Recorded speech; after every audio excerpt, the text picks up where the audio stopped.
ರಂಗೇರಿದೆ ಮಾಯಜಾಲ ಅನುಭವಿಸುವ ಪ್ರೇಕ್ಷಕನೇ ದೃಷ್ಟಿ ನನ್ನೊಬ್ಬನ ಮೇಲಿಡಿ ತಪ್ಪದು ನಿಜ ಮನರಂಜನೆ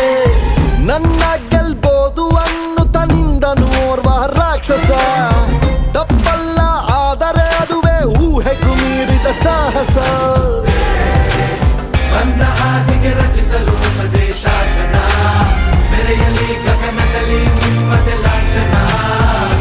ಯುದ್ಧ ಮಾಡಬೇಕು ಓದಬಾರದು ಕಟುಕರ ಮುಂದೆ ಭಗವದ್ಗೀತೆ ಇದು ಚರಿತ್ರೆ ಸೃಷ್ಟಿಸೋ ಅವತಾರ